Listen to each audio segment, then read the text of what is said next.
I think we still have a small half of the students joining, so we will start maybe 3 minutes.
Okay, let's begin. So last time we finished the privacy, big data privacy lecture, and we kickstart the adversarial attack, right, lecture, and we have gone through a few methods.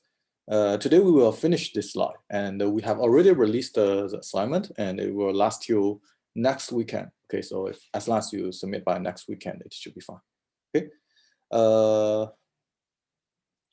Yeah, so this is a topic where we will show that you can attack a deep learning model, right, with small data perturbation, and we will use image data, okay, which means you add, you change some pixels, for example, and all the values of the pixels. It will predict totally different things.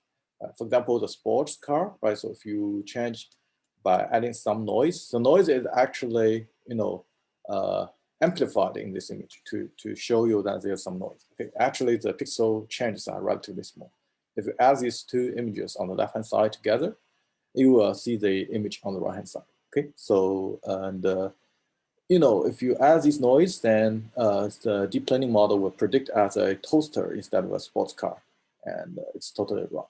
So, and the model we can attack, including all those kind of computer vision models, and in this assignment, we will use a simple, combat for the purpose. Okay, and the motivation for this studying this kind of attack is really because we want some robustness, right? If we are doing self-driving cars, right? So we want the car to be able to recognize the stop sign, okay? And need to know that it's a stop sign, not any other sign, so that the car can stop. Okay? And so you can even attack it by print a 3D object, right? So you can change some pixel of the turtle, so it will be predict as a rifle. Okay, so this is a quite robust attack, right? I mean the attack is quite robust to your model, right? So which means your model is not good. Your model will misclassify a turtle as a rifle. Okay, in this example, you can see that in the 10 images, 9 of them are classified as a rat, which means a rifle. Okay, 9 of them are classified as turtle. Okay, and some other class are classified. So this is pretty severe. And yeah, so we are starting the adversarial attack. Okay, so you have attack, you also have defense, right? Whether you can train your model in certain ways that you can avoid those attacks. Right? The simplest way is you add those adversarial models into your training, right? And then in this way, like a GAN model, etc. Right? So if you do this, potentially, if the model sees those mistakes, right? Hopefully the model will fix those mistakes by back propagation. Okay, the gradient descent, if you remember, we covered in the first class, right? So in this assignment, we are focused on CNN classification, convolution net classification. Okay, but the attack can also be applied on other stuff like object detection. And there are some key concepts we reviewed last time. So we will go through these slides really fast because we have covered those, okay? And for those new slides, we will go a little bit slower. So firstly, depending on whether your attack method utilize the model, the layers, structures, or not, right? So you can classify your attacks into a white box attack or black box attack. Right? For example, last time we see if you use a gradient of those different layers, right? So then all the way to the loss function, right? Then you are using a white box attack, right? And also, let's say you have a budget, you can just change so much pixels, right? And so whether you want to change it step by step or just a one shot, okay, right? You can have one shot change or iterative change, okay. Another thing that you can think about from different dimension is whether you want to fool the deep learning model to always assume something is of a particular class, right? So, or you just want to make it predict as a different class from the ground truth, right? But which target class, you don't care, right? So that's whether you have a targeted attack or non-targeted attack, right? And whether your perturbation on the image, for example, can be transferred to other models, right? So for example, if you use a very white box attack, maybe it's so tuned to your deep learning model, right? It cannot attack another model, which is another kind of structure of the convolution, right? But in general, actually, those attack models were found to be very robust, which means if you can fool one model, very likely you can also fool the other model. Okay, so this is the conclusion from existing work and the survey. And you can also do so-called adversarial training, right? So which means you can train your model, right? So to with adversarials, right? So then you can hopefully your model will be able to avoid those attacks. Okay, and here so it also means that we are attacking this also adversarial training. Okay, so what we are doing is basically we want to build some attack models which are actually in the literature. Okay, it's not new, right? And in the meanwhile, we will go through the TensorFlow basics. Okay, TensorFlow has a new version, but we will stick to the old version because that's a more low level, which means you can see more about what is TensorFlow and how it functions. But when you actually build your own model, probably you want to go with a new version of TensorFlow. I will cover that in a few slides later. Okay. So like half of this lecture will be on the TensorFlow programming. Okay. To get, again, we will not be on the detailed programming, we'll give you a high level idea, okay? And then the assignment will have 90% of the code and maybe 10% of the code, you can start them out a little bit, okay, on your own. And then you can get a feeling of what, how the TensorFlow works, okay? And meanwhile, you will see how like the attack happens. And so far, any questions about the problem we are studying?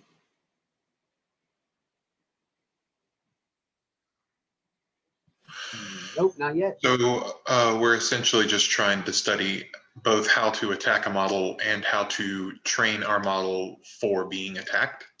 Yeah, the model will be trained, and then you will use the trained model, but you want to attack that model. Okay. We are not doing defense. Maybe you using the adversarial samples, you can improve your model, right? But the model is fixed. Okay, we are just training our attackers. Would that be okay? Makes sense. Yeah. Okay. Yeah. Good. So put simply, your model will be fixed, right? So you will probably train a model first, right? So then your model will be fixed, okay? Or you use some pre-trained model, that's also fine. But for MNIST data set, we usually will use a fixed model, okay? And what we are trying to do is try to train, try to utilize the model layers, right? So a lot of them are white box, okay? How can we utilize this and train? Basically, it's a wrapper of this model, right? So we want to add a noise to the input, okay? The input image, right? So model parameters are fixed. We will not change it anymore, okay? So that's what we are gonna do. Right. So one example we covered last time is called the fast gradient sound method, right? So FGSM. Okay. And we have described what it is, right? So keep in mind, in deep learning model attack, we are not training the deep learning model itself. Okay, it's already trained. It's assumed already fixed. Those weight matrices, like the dense layer, the weight matrices, and also like the filters we see in convolutions, these are already trained. Okay, they are not changing anymore, okay, because we are attacking the model. Okay, and let me see. Yeah, I kind of lose track of the mouse. Okay. And what we are actually doing, we are trying to change the input data, which is X. We want to change to an adversarial version of X, right? But how can we change the X, the input a little bit? Right. So of course, you want to take your loss function. This is a loss function, okay, with respect to not the weights anymore. With respect to the input image, right? That means you have the loss function, you have many layers. So the chain rule all the way to the input. Okay, you are not updating the weights in the middle of it, right? And once you have this gradient of X, right? So what you do again, the loss function. For example, if we are doing untargeted model, right? The loss function is regarding the true model, okay? By gradient descent, we really want to go in the reverse direction of the gradient, which means I want our loss to be lower so that your prediction and the true value, the distance is lower, right? But because we are attacking, we want the distance to be larger, right? Our true label will be as different as our predict the result will be as different as the true, right? So which means we want to be very different from the true, and that's why we are having a plus here. Okay, plus is a gradient ascent, right? Because this loss function, we want to increase the loss function, so we will use ascent instead of descent.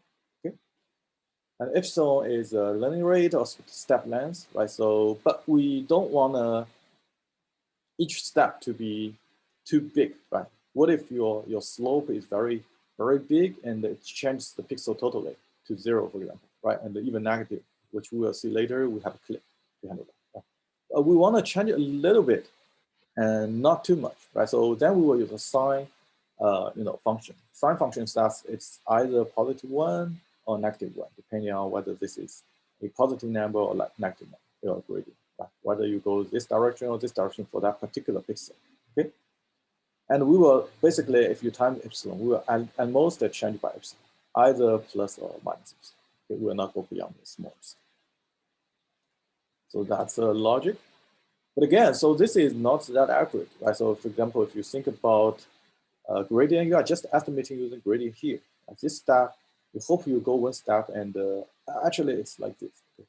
This is a loss function, and if you are right here, you go one step up. Okay, you locate here, for example. Okay, and you hope this loss is large enough so that we will predict something as different as y true. Right? This is the best effort in some sense. Okay, depending on how much epsilon you give, maybe it will predict inaccurately or accurately. Okay, And there's an iterative, right, IFGSM method. Right? So IFGSM method is a little bit different. Let's think about the 3D loss function. Right? I will go one step here, but then I see, hey, I want to further increase this direction the fastest. Right? I will go there, and I will go there, and I will go there. Right? So you can see that if we go multiple steps, each step, the direction will be more accurate than a big jump step, right? Because the gradient after there, it may not be the old gradient, okay? So this will be more accurate. This as actually the, we'll skip the second first, okay? This is actually this method, IFGSM, right? Iterative. So instead of going one step of size epsilon, right? So we split the budget into small pieces, right? T pieces, because we want to go T steps, okay? We want to do T step. Each step we just go a little bit smaller step, which is alpha, which is equal to epsilon by T, okay? And what we do is now this learning rate will be alpha each step, but the sum up is to epsilon, right? So you can see that this is more like a budget, okay? And we'll do the same as before, right? But we go smaller steps, okay? 1 by T, fraction of the original step. But we go T steps, okay? So hopefully we can reach a larger loss than we just go one step. This will be slower for sure, right? So because this gradient, right? So this is back propagation. This takes time in the deep learning model. If you know what we discussed last time about the chain rule, right? Gradient descent back propagation, okay? So you need to back propagation T times instead of one time, right? So this is gonna be very time consuming, okay?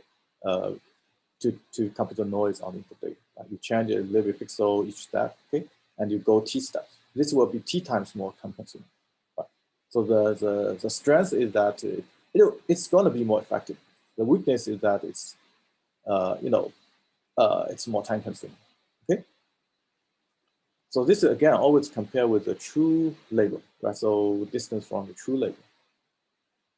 And there's another version called the targeted, right? TFGSM. Okay.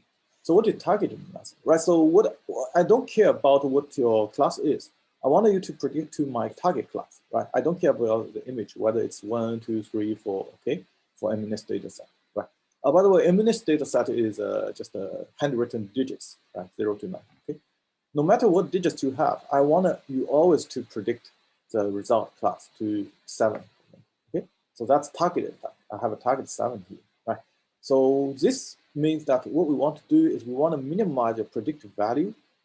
We predict class and the 7, right? We want to minimize instead of maximize loss. Okay, right? We want to minimize the loss, but the loss to the wrong class, okay, the target class, may not be wrong. Okay, maybe 7 is also 7, right? But I want a 6 also 7, 5 also 7, 2 also 7, right? So this is target data.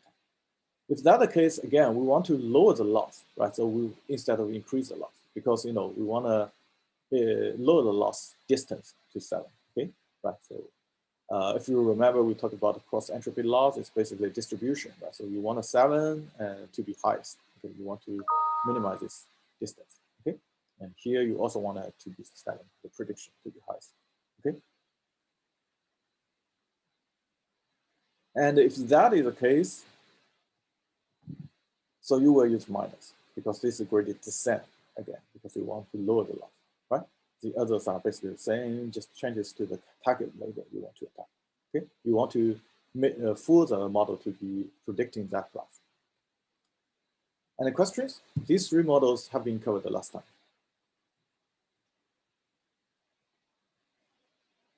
Okay, if not, we will continue. Yeah, this we have seen. So all these models are really for white box attacks, right? So they are not as robust as a black box attacks we will see. Okay, so because we need to have the model architecture so that we can do backpropagation all the way to compute the gradient to the input image, right? So this is J basically stuff. We need the model. Okay, and we can also do clipping, right? So clipping is a technique saying that hey, if your step is too big, right? So you may the pixel is 0 to 255, right? If you go beyond that range, right? For example, you are already at 0, but I want you to -2, right? Then that will be crazy, okay? So what you can do is you can clip, right? You can say, hey, I don't want to go to large step in case your gradient is too big, okay? I mean, and you know, I don't want to go to the minus for a pixel. Okay, so I can do a clip here. So this is a technique that we often use.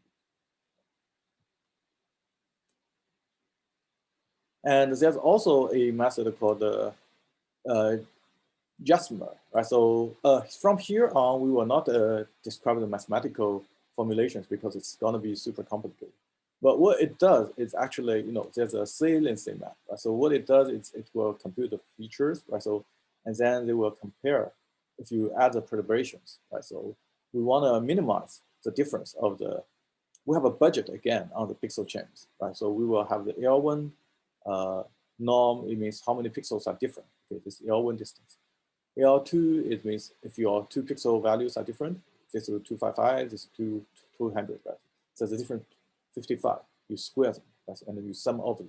This is L2 distance of the images, okay? And there's also L infinity distance, which is the max. Basically, all the pixels you change, right? This pixel changes by 2, that pixel changes by 5. L max distance is basically max of them, right? So it's the pixel that changes the most, okay? We want to bound that, right? So we want to restrict the changes of those pixels, right?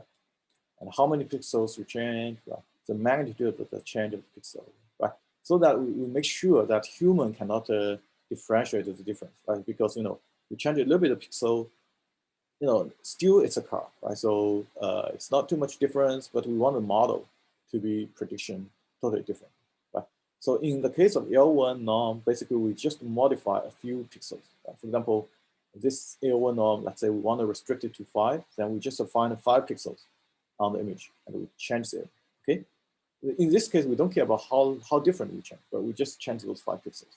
And we hope that our model will be full, okay? So this is what's happening in this Jasmer, okay? So Jasmer is using a saliency map to compute a saliency map, right? So then it can find the most effective pixel in the saliency map, okay? And so it will, you know, it will repeat the process until the budget is used. That's this time I choose this pixel and change, okay? And if you use the L1 norm, then the count is -1, right, until you reach there. If you use L2 norm, then you just change them, you know, the magnitude squared, right, of that pixel, okay?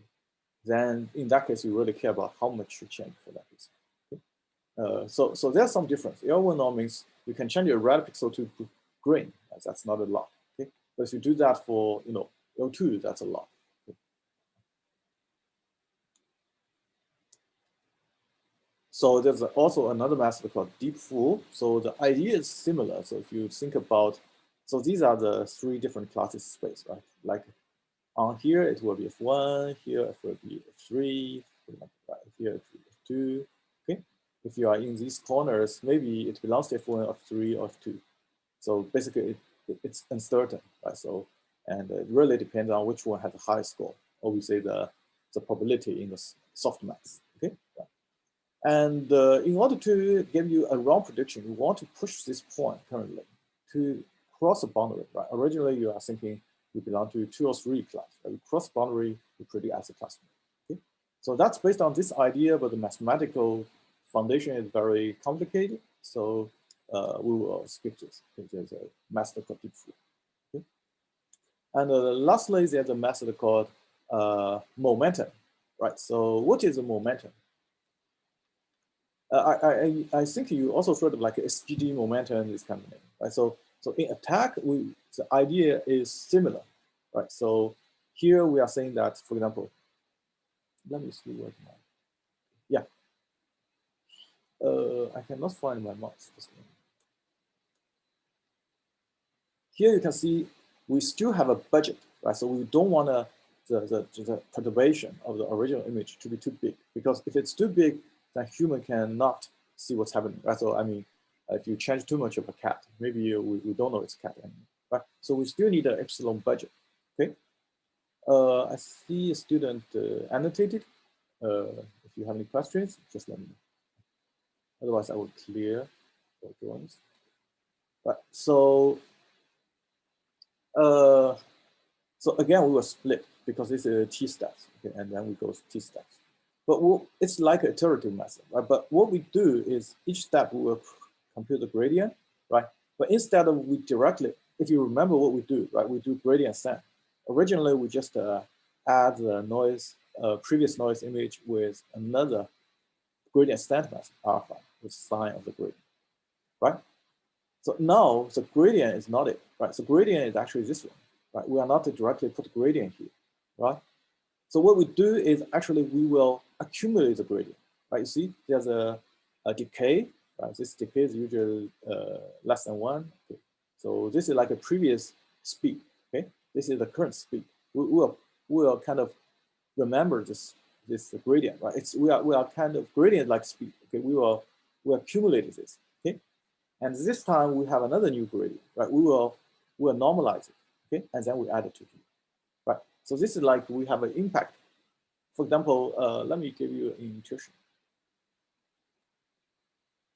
Let's think about this loss function, right? So if you have a small ball and you go down to here, right? Using original gradient descent, here, the gradient is 0, right? So you're stuck here, okay? You don't go to a small loss. Okay? But we are saying that, hey, because each step when we go down, right? So the gradient is accumulated, right? By this point, this G will not be 0, okay? It will be positive, right? So we will use up some of the potential energy, and we probably can go past this top, right, this tip, and we can continue to go down and accumulate again and continue to go down, okay?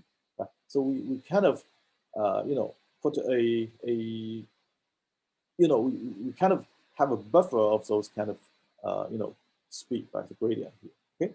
Right. This allows us to do better. Okay? So if you see,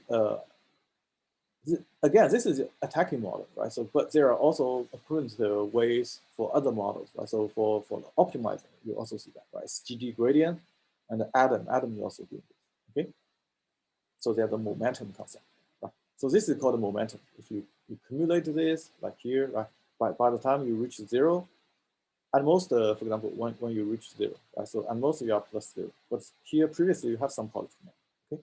But it will decay over time. This is maybe 0.9, right? So it will decay.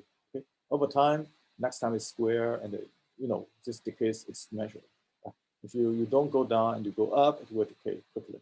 Okay, but you can still go up a little bit so that you can go to the next low point. So all these are just a heuristic, unfortunately, right? Because deep learning loss function are not convex, so you don't have the optimality constraint. Okay, but usually these method works well. Right, any questions? Anything you don't understand, feel free to ask. Okay, you can even unmute yourself and just ask.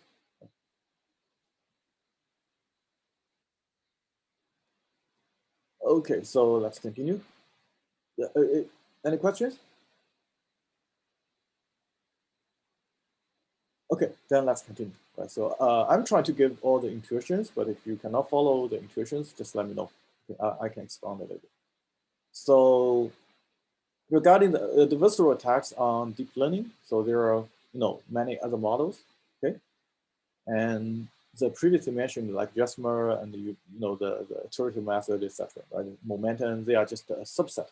Okay, there's a lot of them. So people want to publish papers, right? So this topic has been fully explored, right? And there's maybe tens of papers there already. Okay, so you can try some of them in our assignment suite, right? So we do have some. Okay, and we will again, there's a library called Keras built on top of TensorFlow. Okay, and the Keras is a lot easier to use. They always follow the layers. Okay, we'll see what layers mean. TensorFlow also has a layer, but Keras use layers more conveniently. And then if you want to assign some loss function and assign what you want to report, whether it's accuracy, beyond loss, or other measures, metrics, okay, you can just use model.compile, and then you can assign those stuff. But TensorFlow is a lot low layer, okay, but Keras is the API for TensorFlow, starting from TF 2.0, right? TensorFlow version 2, okay.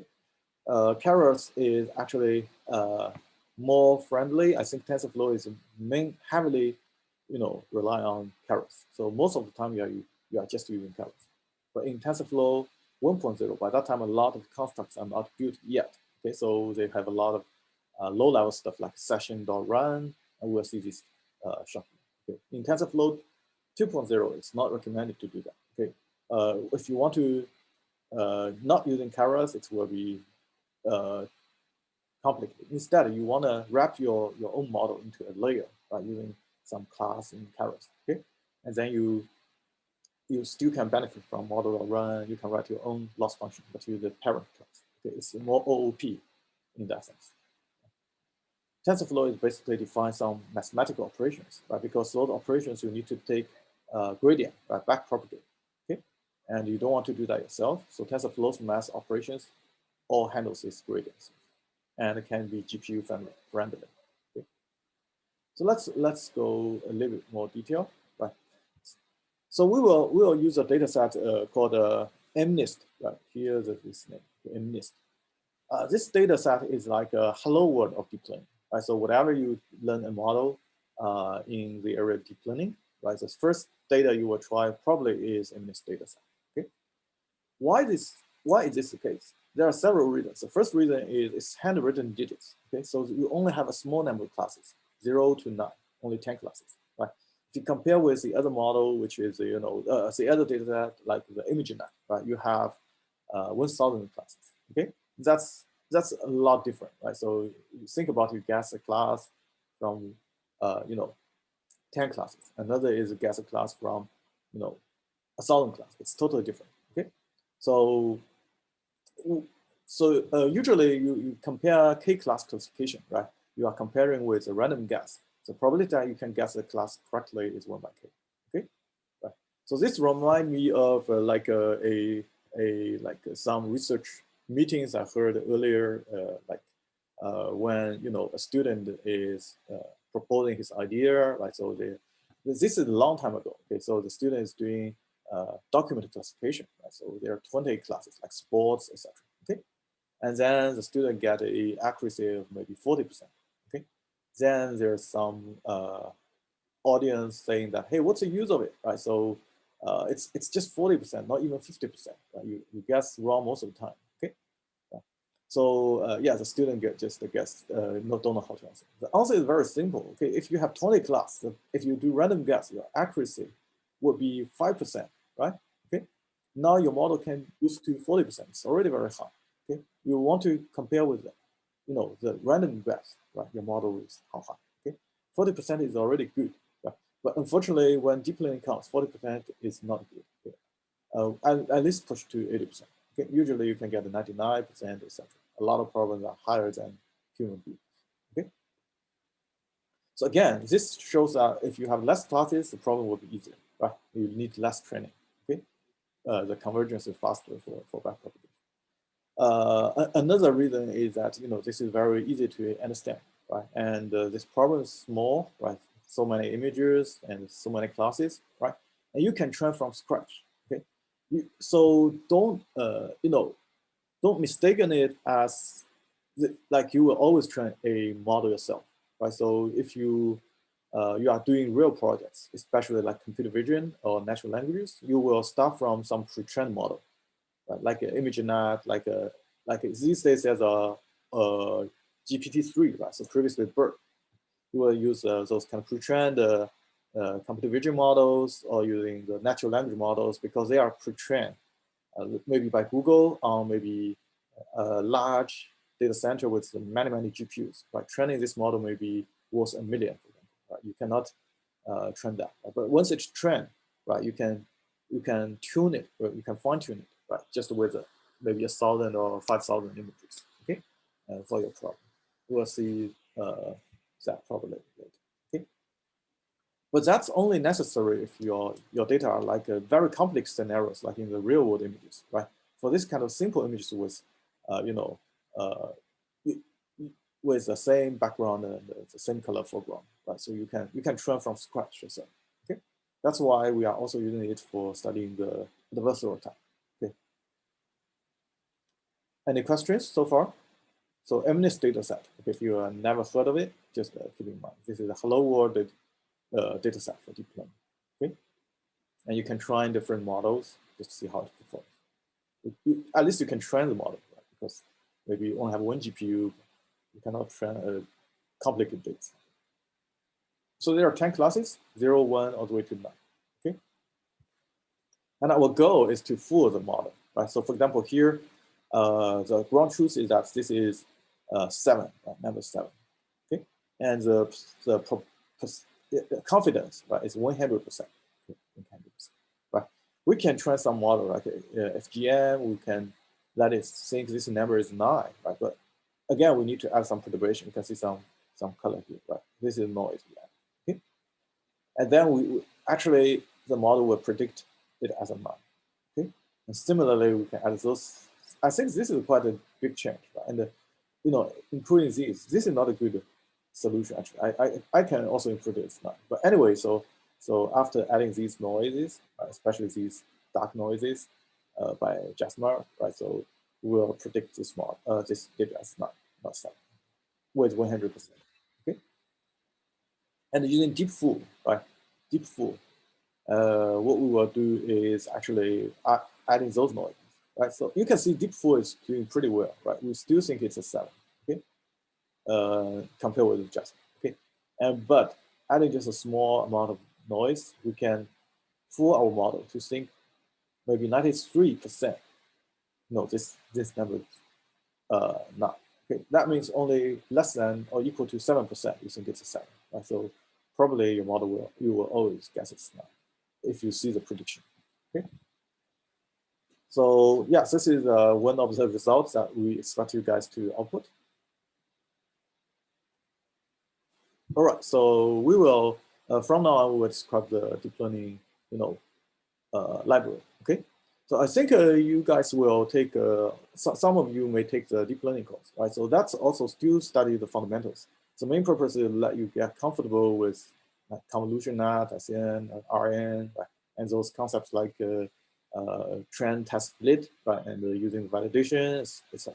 Okay, and you will be implementing some low-level stuff like gradient descent. Okay, but all these actually finally are handled by the framework.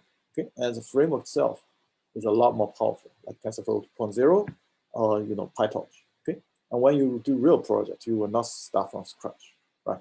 So these tools are really important. Okay, we will look at TensorFlow here, right? And we are not directly using Keras because we need more flexibility.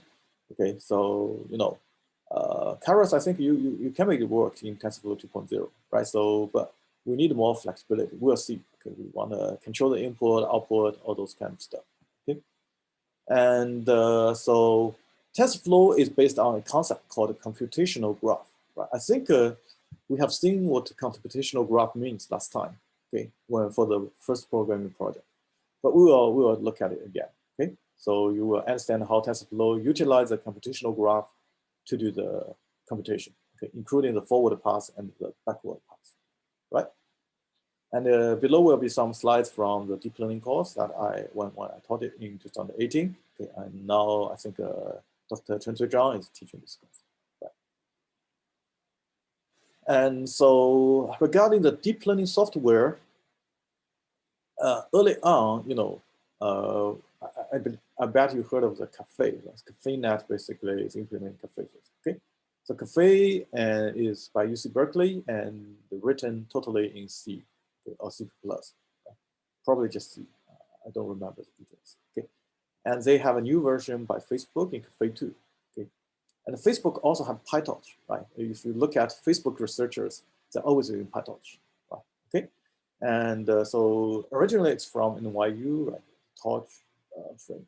Okay, it's not in Python, right? So now it kind of everyone just convert to Python for data science. Okay, and similarly in University of Montreuil, there's a CNO, right? Then this evolved into Google's TensorFlow. Okay, so basically they are competing in some sense, right? Just like if you say, hey, you talk to somebody in Google, right? Especially those people doing business in Google, okay? Then probably they will never do Zoom with you, right? They will use Google Meet, okay? Right. Okay, so basically, Caffe 2 is fast. I'm not sure whether it's successfully integrated to PyTorch, right?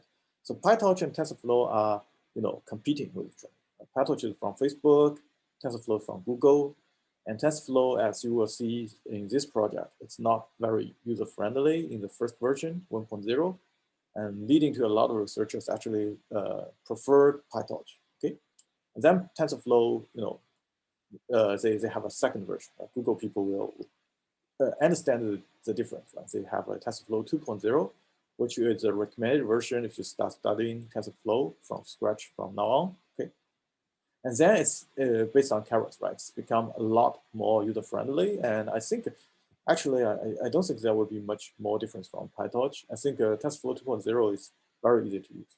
You don't have the session or runs that we will be using in this project, okay? Because this project has been developed maybe 2 years ago. But it's good that you understand how the TensorFlow works down there, right? So it's helpful, okay? And these frameworks have been changing almost every year, okay? Maybe 2 years ago, we don't even have TensorFlow 2.0. Now everyone's using 2.0, okay? And maybe 5 years ago, actually, these frameworks are also not dominating at all. There are a lot of competitors, right? MXNet, for example, used by Amazon, right? This is actually an open source version. Right? If you know, like Google has a Google file system, they also have their MapReduce, right? But they don't open source that by that time. TensorFlow is not open source, okay? And then, Hadoop, right? There's people writing a Hadoop platform in Java, right? Google and C, which is much faster, okay? And maybe 5 times slower, but it's fine, right? So it's open source and people use it, right? MXNet is more like Hadoop version. But unfortunately, Google open sourced their, TensorFlow, right? So then there's not much people using MXNet, and deep learning is evolving crazily, right? So if you publish a paper that's relatively useful, right? The tool is relatively useful, the model is relatively useful. You can easily get thousands of citations, okay, in a couple of years, right? So those latest models, no one will have time to implement, right? Even you keep implementing, if your user base is small, you cannot catch up, right? So try to stick to TensorFlow or PyTorch. Okay, these are the safe regions. Okay, try other less frameworks with less users. That's risky at this moment. Okay, maybe those people using this framework will finally turn to these frameworks. Okay? Right, so computational graph, as we described, basically initially you have an input image X, right? And you have a bunch of layers, right? This is the Alex thing, okay? And you have weights, and you have the output tensor, and then go to next weight, output tensor, all the way to the last layer, and finally you get the loss function, okay? So this is what's happening. There are 3 components. And this is the computational graph, and we don't want to manage those things ourselves, and how to take gradient to each neural unit, etc. Okay, it's too complicated. And if you think that's not so complicated, it's just maybe less than 10 layers, right? And you look at this model, right? This is called, I think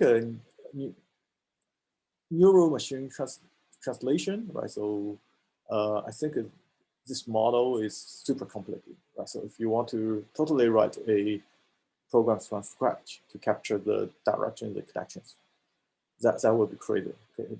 Again, it's not necessary, right? You will waste a lot of time, okay? If you stack those layers together using a high-level language library, right, then it will be more efficient for you to do. Okay? So again, why we want to use a deep learning frameworks, right? So instead of writing your own Python code, which will probably you will be doing in the deep learning course, right? So because that's for you to study fundamentals. But after that, you want to pick up some framework and use that, TensorFlow 2.0 or PyTorch. Okay. So the reason is that it's quick to develop and test new ideas, right? So because when you think about deep learning, okay, you never think about how to gradient, right? Because the framework do that for you. Okay? You think about how the input and output wire together and what the module is doing, whether it is trendily correct and meaningful, and whether it will be able to integrate the new information you want to integrate to the model. Okay. These are the things that you care about, right? So you think in a lot higher level than those lower level communication, computation, and the backpropagation, the gradient, those types. So yeah, so it's taking gradient for you. Okay. Another thing is that to operate on NVIDIA GPUs, you need CUDA, right? So they have a lot of libraries, like for deep learning, they have accelerating operations like cuDNN library, and there's a cuBLAST for linear algebra, right? So, and the CUDA is basically C API, right? So if you want to just write Python, it cannot run in GPU, right? So the Python library of maybe TensorFlow or PyTorch, it wraps it down there. There's some connection to CUDA. Like TensorFlow is totally written in C++. Okay, so when you call TensorFlow, each tensor object actually is in GPU. Okay, and you don't care about how you communicate with the GPU. Make sure it's computing in parallel within the thousands of cores in GPU. Okay, you just thinking in the high level, right? So here's a recap of an example of the computational graph, right? So we have two inputs, x and y. Oh, we have three inputs, x, y, and z, right? So we will assume they are tensors, right? So we are having matrices basically, right? We have n by d matrices. Right? Usually, the reason we are doing this is in machine learning, we usually have n rows, okay, n objects, right? Each object has a label for them you want to predict, okay? And the D is more like the attributes. Each row has x1, x2, x3 different attributes, age, salary, etc. Okay? It's mimicking that. Okay? So, but we have x, y, z as three, for example, relational tables, right? N rows and D dimension. Right? So maybe they are referring to the same n people or n objects. Okay, but we have three inputs as an illustration. Okay, and then we can do this multiplication, right, using Python, as long as we have NumPy. Right, these are the NumPy matrices. Okay, right, and 3x4 matrices. Right? And then we can randomize, give them random values here, right? And then we can time them into A, right? And this, I think this time is a element-wise multiplication. Okay, so matrix multiplication in NumPy is NumPy dot. Okay, and then we can do the addition, right? So we can add with Z after multiplying this. Okay, and finally, you know, this B will again be 3x4, right? This is a matrix element-wise operation, right? So you don't change the size, shape of the matrix. Finally, you do a sum. This sum, if you don't have axis equal to something in NumPy, it means that you add all the elements in the matrices, okay, in the tensor. So high order array, basically. NumPy, we call it array. So when you think about a TensorFlow, then we call it tensor. Okay. So in this case, you know, you will have a random seed here. So it all different runs where you will generate the same random numbers for x, y, z. Okay? And here the sum will add all the 12 values in B, okay, to get you a one value in C. So this is a example of the computational graph, which is described by this program. Right? When we write NumPy, we just do the computation. We don't need the computational graph. But this computational graph is describing this computation. Right? Let's see time. Okay, so here using what we see before, right? So you know the gradient. If you want to backpropagation, right? What you have to do, like you want to do backpropagation from C to any variable, you want to take the gradient. You have to do this, right? So firstly, you do chain rule. C from the backend, right? C to C is 1, the gradient, right? And then let's look at this, right? So this operation, if you remember, we mentioned we have B as a matrix, right? Sorry, I think B as a matrix, okay? And we know that, you know, it's 3x4, so we have 3 and 4, okay? Their sum is equal to 3, right? So now if we take the sum over, you know, C over all these, take gradient, right? So we take a gradient of C over a particular element, okay? Let's say this is x1, 1, 1, okay? Maybe this is x1, 2, okay? What if we just take a gradient to x1, 2? What will be the result? Who can tell me?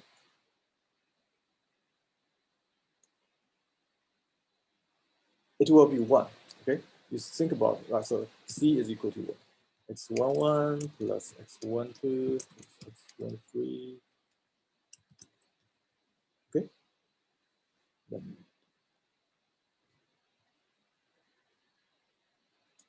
okay? It still will be equal to this one, right? So when you take a partial derivative to C to x1, 2, which is this thing, right? It's equal to the coefficient, which is 1, okay? So basically, you will get, the shape will be the same. Right? You take the derivative, the first one, you get 1. Okay? You take the derivative, the second one, you will also get 1, and you will get 1. So this will become, the gradient is becomes a matrix of the same shape, but every element is 1. Okay. So this is how you take a gradient to a matrix. Right? So element wise, you take it. And after that, so that's why you have all being 1s, right? But you need to time the previous one. That's back propagation. This 1.0 is a matrix of 1s. Okay. And then you want to propagate this thing to A and Z, right? So how do you do that, right? And again, so keep in mind A and Z are matrices, right? So it's a 3x4 matrices, right? But it's the same. Okay, we can show that multivariate calculus. It's the same. Okay, if you take, let's say B equal to this, right? And take partial derivative, it will be the same. Okay, partial B to A will be 1. Okay, B to Z will be 1. So basically, you just copy because you have the previous value gradient, right? But the current partial gradient is 1. So you just copy it. Okay. And finally, yeah. Why do we take gradient of A and Z as B, as the copy of B? Oh, this is because, for example, here you have the gradient B. Okay. This is gradient B, which is all 1s times 1. It's okay, which is probably from B. Now you have these two gradients all both 1. Is okay? Yeah. Yeah, so basically this gradient times 1 goes here. This gradient times 1 goes here. But you can just copy them, okay? This is because, in Python, if you don't do copy, it will be the same object, right? Basically, it's a shallow copy. It will be the same element in the program heap, if you know what it means, right? And it's like if you are familiar with C, C++, right? So, you have the pointer pointing to the same object. Yeah. It will change the other value as well. Yeah. If you copy it, will do a deep copy. Then you can change this. It will not change this. Okay. Yeah. So that's the reason. But basically, it's the same thing. It's gradient times 1. But you create a new thing. You don't use the original gradient. Okay. And finally, once you get these gradient, you propagate further times the gradient. Right? And this is x times y, right? If you take A to y, the gradient coefficient of x, okay? So gradient y is x. Take gradient to x, the coefficient of y, so x. Okay? Again, so you don't care about those stuff, right? So we go through all those things kind of crazy, especially high multivariate, and even you're taking gradient to a matrix, right? The reason is that we want to tell you don't want to write those things. Okay, that's what we want you to get the message. So if you don't understand what we were talking about, it's totally fine. Okay, so it's okay. You can write things like this, right? So it's a clean API, right? NumPy. You will see it's a lot cleaner than the deep learning. Okay, easy to write the forward path. Okay, this is the forward path, right? But if you look at the backward path, it's crazy, right? You have to compute your own gradient, right? You don't want to do that. Okay. If these operators are all TensorFlow operators, these are all TensorFlow tensor objects, then you don't care about these things. Okay, so that's a lot easier to handle, right? So we will see that later. Okay. Another thing is that they cannot run GPU, right? So these are all running CPU. Okay, but if you use NumPy, CPU is very efficient. Okay, it will use the best algorithm in CPU, right? Cache conscious algorithms. It's going to be better than if you write your own code, right? And it's in C, okay, in C language. So down there is running C.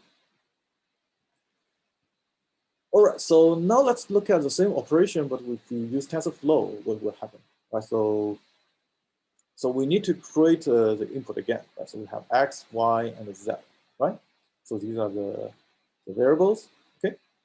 And now we need to make them tensors, right? So these are, these are all placeholders where the element.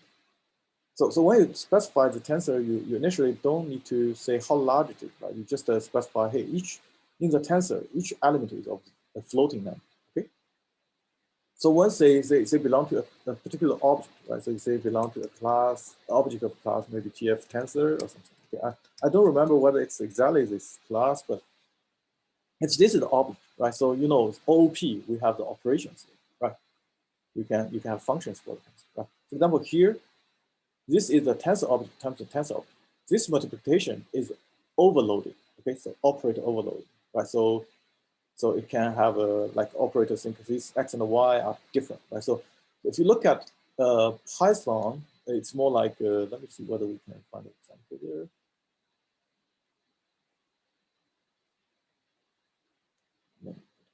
Okay. Python also have this, right? So in C++, it's called operator overload. But again, you don't care about those things. You're just aware these things are there, then you can safely use them. Okay. So Python, you have the magic function, magic method. Okay. And in C++, we call it, operator overload. Okay. So this add, for example, you can look at an example, right? So when you call this +5, actually it's calling this add function. Okay. So they are overloaded to handle the GPU operation in TensorFlow. Okay. So let's look at an example, right? You can define a class for distance, and you can add two distance together, right? And they have some implementation. So it's not a regular sense of add. Okay. When you add this, it will have something two metrics. Okay. So, but you are safely calling these operators because they are overloaded for the tensor operator. Okay, like this is element-wise multiplication, right? And because you know the TensorFlow has a mathematical operation called X can do the TF or matrix multiply. Right? So I don't remember which name it is. Right? So but this is element-wise. Okay, and then you can also do addition, but this is actually tensor addition. Okay? Even do in parallel in GPU.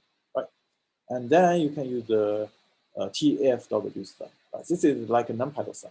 Okay, it's just a TensorFlow version. But when you call this, it can take gradient for you, right? From C to B, for example. Okay, and it can do in GPU. Right? So that's why it's nice. Okay, so again, we are doing creating a forward graph, but you need to know some TensorFlow stuff. Right? You need to include the TensorFlow package. And let me see.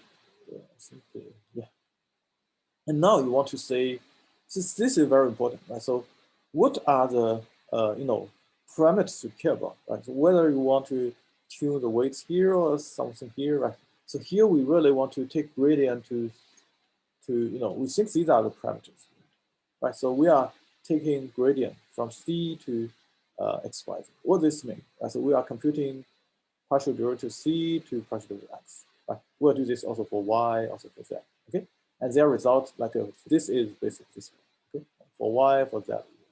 So this is the input. Right? Usually we put the loss function in machine learning. Okay? These are the weight matrices when you train a convolution line. Right? But in our perturbation, you will put what? You will put the input image because I don't care about weights. Weights are fixed. I want to compute how much of the input image I want to change. Right? Next step. Okay, so this is using so-called TF gradient, right? So although the TensorFlow, as long as you use these operators, TensorFlow knows how to take gradient, right? But you need to tell him, hey, now I want to take gradient and get those gradients. Okay? But this line here saves you a lot of efforts because if you compare with what you did before, I think it's this one, right? You were writing something like this, okay? Right, so and it will be crazy if you have a neural machine translation model like we see before. Okay, now you just leave it to the framework. Okay, and just call this function and tell the framework what you want to take derivative to, what you want to get. And yeah, so then you want to run this, right? Because this is a computational graph. You just construct this graph, but it's not computed yet. Okay, then the second segment will be to compute, actually run this graph. Okay? So this is ask TensorFlow to compute gradients, and this is running. Okay, we'll see that later. So you can, for example, if you write this code, it will just run on CPU. Okay, but if you add, say, I want to run on GPU, right? It will run on GPU directly. Okay, you can just add one line. It knows how to handle GPU because these are TensorFlow tensors. Okay, So here is CPU 0 device. Maybe you have multiple CPUs. This will be the first CPU. And if you have multiple GPUs, right? So you will use the first GPU. Okay. Right. So let's let me see whether we should take a break and then. Okay, I think it's 6, so we will take a 15-minute break and we will come back, and then we'll go over the TensorFlow and finally what we need to know about this project. Okay, and we will take attendance, by the way. Right, so maybe let's take attendance first, all right, and then we take a break. Sure thing. Let's take attendance.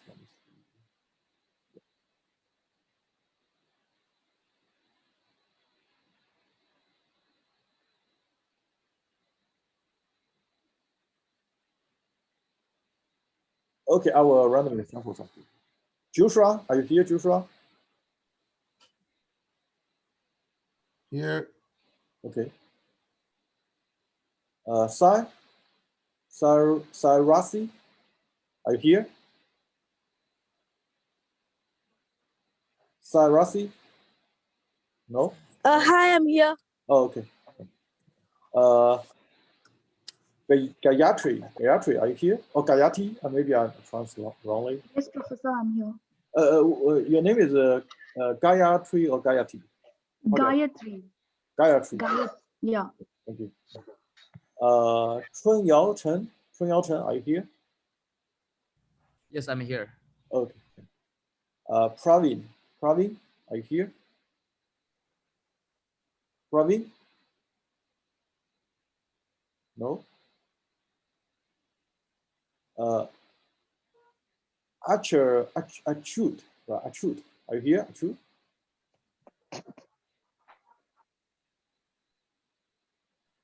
Achut Dora Sala. Maybe I pronounced the first name wrong. Oh, I see you are here. Right? So, yeah, you can unmute yourself and let me know if so you are here. So, what's your first name, by the way? I cannot. I think the mic's not working. I see see, her. but I see him. Yeah, I see the student here. Let's continue then. Why this is? Did I call the name? I think maybe I mistaken it. So here. Daniel. Yeah, I'm here. Yeah, maybe I somehow clicked it. Savid one, are you here? Savid one. Hey, Professor, I'm here. Kaushik, are you here? Yes, Professor, I'm here. Thank you. Let me. Achana, are you here? Achana? Yes, Professor, I'm here. Okay. Saga, are you here? Saga? Yeah, I'm here. Okay, thank you. Sandeep, are you here? Yes, I'm here. Shansi, are you here? Yes, I'm here. Right, Shans, okay. Yes, I'm here. Can you hear me? Yeah, I can hear you. Okay. Bilawal, are you here? Yes, Bilawal. I'm here.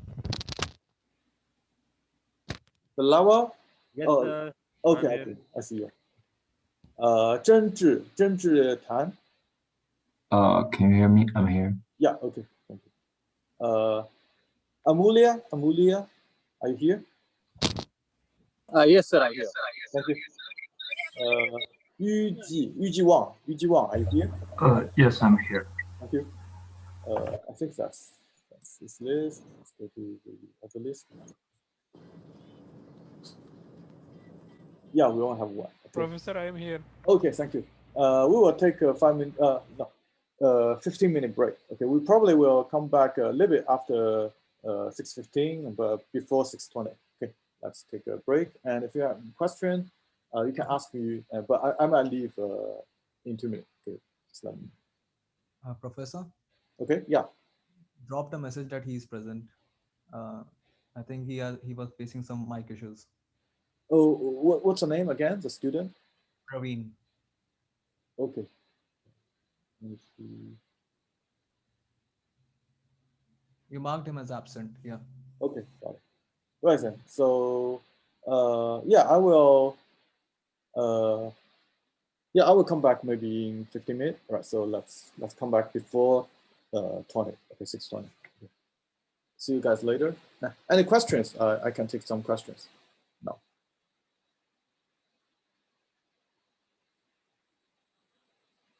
Okay, if not, I will see you in 6:20. Thank you.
Okay. Let's see. Yeah, we have 2 more minutes, but I think we can start. Right. So let me see. Let's wait for 1 more minute. Okay, because we hope we can finish this slide. Okay? If not, we will finish most of the slides so that you can start looking at the assignment. Okay. Sure thing. Thanks. Okay, so let's begin. So we need to look at the TensorFlow, right? So again, let me reiterate, we are looking at the old version of the TensorFlow, right? But that's more foundational. So we understand better what TensorFlow is looking like and how it works down there, right? So, but when you use Keras, it's just a wrapper on top, okay? So if you look at TensorFlow, we need some model, right? So we are using a simple model, okay? So 2-layer ReLU network, which means you have a one dense layer, right? So, so here is you have an X, okay, coming in, and then this layer is W1, okay? So W1 will time, the n-dimensional by d-dimensional is your X matrices, right? And your W matrix is d by h. So the output will be, the h dimensional, right? But you have, n of them, okay? N is how many data you have, n by h by this time. And then you will take a ReLU. ReLU is implemented by max x0, right? Which means if you are positive, after passing the activation function is still x. Otherwise, it will be 0. Okay, so you will pass a ReLU. Okay, let's go to ReLU. And after ReLU, then you will call another, pass another weight matrices, W2. Okay, W2 because the input is h dimensional, the output is d dimensional. Okay, so finally we'll get an n by d dimensional tensor. Right, and this n is each row, right? So the d-dimensional basically are the features, okay, right? So then you want to compute, here this example we are doing regression, okay? So after we get this result, right, which will be n rows and d dimensions, what we'll do is we will have a ground truth y, which is also n by d dimensions, okay? We want to see how different these two matrices are. Right, so we will do a difference matrices, and then we'll do this, right? So we will. So we want to there are for each row all the feature values are the same. Okay, we are kind of doing regression on all the variables. Okay, so we want to firstly, if you remember, we have a reduced sum, right? Without axis, the reduced sum is actually just get all the summation of the values in the matrix. Right? Here actually we square them. Okay, this is called the mean squared error. Okay, right. So mean is here. Okay. So here we first for each row in the difference matrices, we'll compute their element-wise square, right? And then we sum them. Okay. So this will be for each data item, how far away you are for each value, like x1, how the difference from the ground truth, right? And x2, right? But all of them are square and then sum together. After that, you will have, this axis 1 means you sum by rows, okay? Sum by rows, but you get a column, right? So then you only have the column dimension here, which is, like the summation. Each one is a mean squared error for each data item, each row, okay? Each of the n items, okay? And then you take some average of them, right? You kind of get an average error of your prediction for each row. Okay? So that's basically the regression model that we see here. I hope you understand how the model looks like, right? And so these operations are like NumPy operations, right? So the arguments are exactly the same, right? So the second step, because you only have a column vector, which is you can think about it as a row vector. Right? So then you do this, there's only one dimension, right? You don't need to specify anything, okay? So this is, we call a 2-layer ReLU. And then we want to compare with the ground truth y, and we have a predicted y matrices, right? After these layers. And we want them to be as similar as possible, okay? And this is what we see. And if you look at it, if you treat it as sum, it's actually Frobenius norm, right? Every is square, okay? And square of Frobenius norm, if you know what it is. Basically, matrix difference, right? And the difference every element square and sum together. You take a mean, it's fine because you only have n rows, right? It's just a factor of n difference. Okay, and then we say that these two weighted matrices are what we want to train. Okay, these input x and y is ground truth. Right? Input is the input feature. We will not change them. Right? So we only want to get the gradient of W1 and W2. Right? The final loss function. We want to take gradient to W1 and W2. Right? We will get the gradient. Okay. And once we get the gradient, we want to do the computation. But by that time, before this block, we have not done computation yet. Right? So we are just building a computational graph. We'll see more details in the next few slides. Okay. After that, we actually want to put it on GPU and run it. Right? When we run it, we need to specify, hey, these tensors, what are the values associated with it initially? Okay. So we'll have a dictionary where we say, hey, variable x, okay, variable x is a random array. Right? W is a random array, okay, and y is also random, okay, according to the size. Here we are initializing using NumPy. This happens in CPU, okay? The reason we need to do that is because, you need to have data loaded from the main memory using CPU to initialize into GPU memory anyway, right, initially. So we need to do the dictionary. Another thing you need to pay attention is that in Python, a object, the name is just a string. Okay? It's no different than a dictionary, right? So you can have this. So this is like if you know JavaScript, right? You know JSON's data format. Right? So it's JavaScript. If you look at the object, it's just a dictionary. Okay. Actually, in Python, it's the same, but no, we have different forms, but actually they are equivalent. Okay. And so it's like each different field have different values, and then you can feed this dictionary into the feed dict. This is a session run. This is actually where you execute the computation on the computational graph you build. Okay. And what we do is actually you say, hey, I have a loss, right? And I also have the gradient. Right? We'll see details later. Okay, I want to compute the loss, which means the forward pass, right? But I also want to take the backward pass to W1, W2 to get the gradient, right? Once we get the gradient, these are the gradient we get. Then we can do additional changes, like we adjust the W1 and W2 by the gradient values, okay? Because this is actual execution, right? So we will see these in the next few slides. This is a half-done program. Okay, that's more details. Okay. Right. So the first thing you want to do, of course, is to import TensorFlow as TF. Right? So you can do TF or something like here. Okay. But you also need NumPy because we need NumPy to initialize those those matrices. Right? That's why. Okay. And here we have two segments as we described. The first is define how the computational graph looks like. Right. Basically, it constructs a computational graph in the memory. Okay. And but there's no computation done yet. Right? There's no actual tensor associated with each node and the computation associated with it. Right? So then you run the graph. Right? So here you need to have a session, right? Wrapping the session, okay?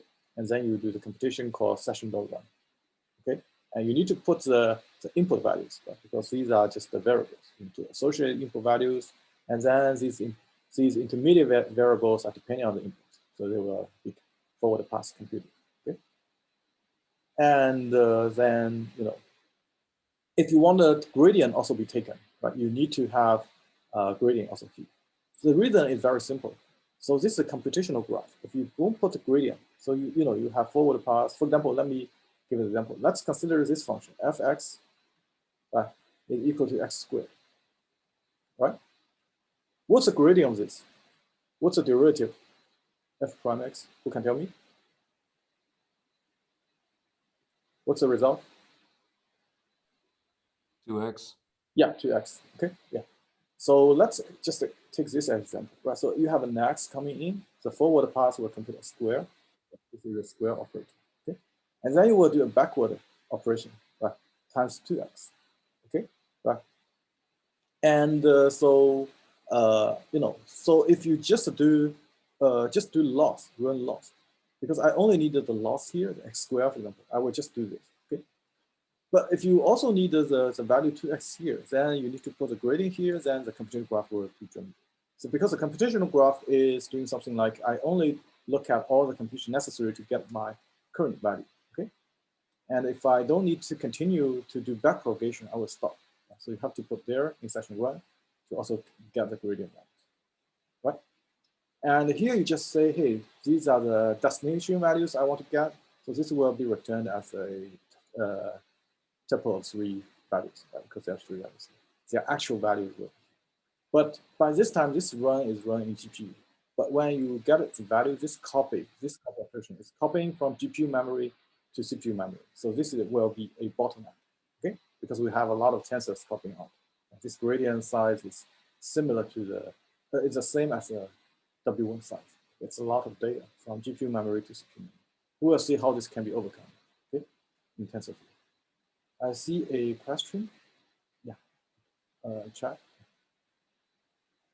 All right, let's continue. All right, so let's take a look at how we write this code typically. Right, first you define the variables x, y, w1, w2. Okay, keep in mind x and y are the true input. w1, w2 are actually the parameters we want to train. Right? Okay, for example, you think about the dense layer parameters. X, y are like the input image, and this y maybe the label. Right? This is the label you want to predict. Okay. And this segment of code, doing, so we have gone through this code, so we will not go through it again. Okay, but you can unfold it as a computational graph like this. Okay, like this minus y, then you have this y predict minus y. Okay, and you can see that as long as you provide these 4 values, these blue tensors will all be derived right, in the forward pass. Okay, then what if you say, hey, I want to take gradient, right? Regarding W1, W2, regarding these 2, right? So this will tell TensorFlow to compute the loss of the gradient, W1, W2, right? But again, there's no true computation. Okay? It's just computing, for example, if your operation is x squared, I will say, hey, 2x. Right? But these operations will be backward only through these passes. Okay? I don't need x and y, right? But keep in mind, in our assignment, it will be reversed, right? So the model parameters are already trained, so we don't want to touch them. We want to take a derivative x, which is the input image. And then we know the noise we need to add. Okay. So again, x squared and the 2x are different operations, right? So when you call this function, it actually builds a reverse operation. Okay, reverse operation back. Okay, so instead of viewing it as a forward propagation and then backward to W1, you should look at it in a different way. Okay. We call forward propagation, and then when you call this, it will do a lot of operation to backward to here. Okay, that's also why when you only include, for example, you only include the loss in session 1, it will just pull these links to the loss, right? It will not run these operations. Okay, only when you put them there, they will run. Okay, so this is intuition, what's happening there. Okay, any questions?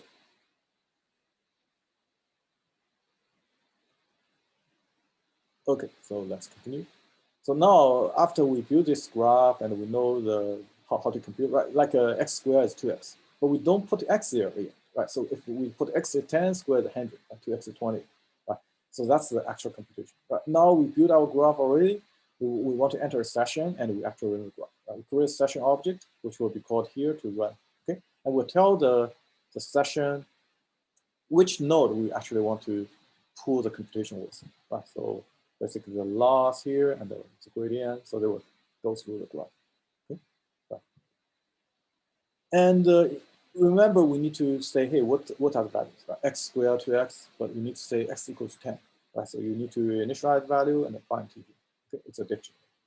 And then the output will be these, their corresponding values. Because if you get 10, then x squared will be 100. Right? And the 2x will be 20. Okay, they will be 10. And you will get the loss value also for the current moment, and you wanted the loss to be reducing. You can run each step and print the loss and see what's going on. And these gradient values will be used to update what? Will be used to update the W's. Right? Initial W are these values, but you do gradient set. Hopefully, they will make the guess to Y more accurate. And you will change the W. You will probably minus epsilon the grade. Okay. So this is run the graph and feeding the NumPy array, right? So and in this dictionary, okay. And then we will compute these 3 items. One is a loss function. The other 2 will be later used to do the gradient step to update the weight parameters, right? Yeah, so now let's take a look at if we update the gradient steps, right? So we previously don't have these two lines, right? So if we do this in gradient step, we know that we are doing this basically, right? So again, this becomes a dictionary, right? So this dictionary, W1, W2, no, we need to minus the gradient value we get after evaluation, okay, using a linear epsilon, right? And we will do this, but gradient descent is iterative, right? So we will do 50 steps, okay? And the linear rate is small value. Usually, I think this is too small actually. Usually start from e to the power of -3, okay? And -4, -5. It's around this range, but you will not directly try very small values. Okay? Yeah, so let's assume we are running this. What can happen? Right, so let's take it. Okay? So this will, you will see this, right? The loss. Okay, this is printing the loss. Will gradually go down until almost there. Right? So because this is a simple problem, so you can easily, because the model is relatively complicated, but the problem is very easy. You can actually tune those weights to finally have no difference for y predict. Okay, but there's a problem here, right? So you copy between CPU and GPU for all the weights, right? Because you see this dictionary here, right? These are all in the CPU memory, okay, right? And these should also be in CPU memory. So when we do the copy, exactly when we finish running this iteration, right, we will copy those things from GPU memory to CPU memory. And this out includes these two, right? And these two are of big size, like this, okay? So that's what we want to avoid, right? Because we don't need to take a look at these values. I only need to look at the loss value. Right? Loss value is fine because loss value is the one value, okay? But the weight has so many values. Okay, this is a simple model. If you look at the other computer vision models, these could be super large. Okay, so we don't want to copy those weights out and then update ourselves, right? They can stay in GPU memory and do these in parallel, right? Every weight minus its corresponding element in the gradient. Okay, so that's what we want to achieve. So this method can work, but will be super slow. Each step you copy the weights outside the GPU memory to the CPU memory, okay? So in order to say, hey, I want a W1, W2 to stay in the GPU memory, right? So instead of copying now, what we need to do is instead of say they are placeholders, we will claim this as a variables, right? The reason we call them variables is because they are varying each iteration, right? So, and we can use TensorFlow random normal because, now it's actually, a TensorFlow object. We need to use TensorFlow's operation, not just the NumPy. Okay. Here, these are the NumPy array in the memory. Right? Later, we will feed it. After feeding it, actually down there, it will convert to TensorFlow object. But those two variables are TensorFlow object. Okay. We use TensorFlow's version of random n. Okay. It's called random normal. Right. And after that, we don't want to take these values out, right? Because taking these values out is time consuming from GPU memory to CPU memory. So what we can do is we can build these operations into the computational graph, right? So just think about, let me see. Right. So we can add another branch, say, hey, this weight matrix is in GPU memory and minus this and assign to this, right? We also want to build this in this part of the graph building, right? And then it will just do that for us. We don't care about the W values, right? Okay. So how can we do that? Right, we continue before we run the session. We continue to use them as a block of graph, right? So here we will use a sign value, right? So we say, hey, W1 is first minus, remember the W1 is a variable, okay? Minus the gradient W1, right? Which are the two gradient variables we get, okay? Right, so these two at the bottom you see in the previous computation. And the linear rate again is a constant, right? So then it will just do these operations, but it will be part of the computational graph. It will compute in the GPU memory in parallel. It will not take out, right? But this assign operation actually will return the values, right? And this equal will again kind of return you something to CPU memory if you get something down there, okay? So we don't want to get them, right? So the only way you don't want to get them is not to include them. For example, if you don't include them here, right? Then you only get one value, which is loss, right? But we see that there's a problem, right? That's against our previous solution while we put the gradient here. Okay. But let's go with this first. Okay, appearance there's a problem here, right? Because they will not compute them, because there's no need, no one is pushing them to compute. After we compute the loss, we stop. We don't do this backpropagation and then update, right? Okay, but we will see how to solve this later. And we also need this line. So you know, we randomly initialize X and Y in memory, in CPU memory.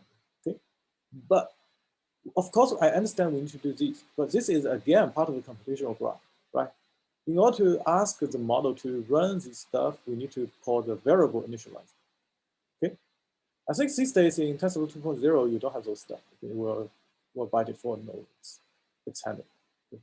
But in the old version you need to say, I want to do this, and they will initialize these and load these two matrices, two tensors into the GPU memory. Okay, and then I want to run for 15. Okay,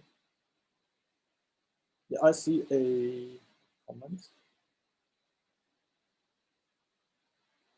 Oh yeah, so there's a question about CPU and GPU. So usually you you have the memory, okay, and you have the CPU. And there's if you buy a GPU, you have a GPU device. In the GPU device, they have their own GPU memory.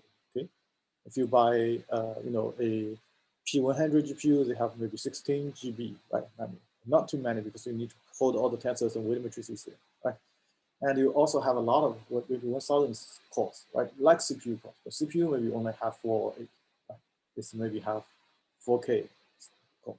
Okay, then they can do this operation all together. For example, if you have, when you do this operation, right, you have maybe a lot of elements, right? You can let this guy minus this guy using one GPU, okay? And this guy minus this guy will use another GPU, right?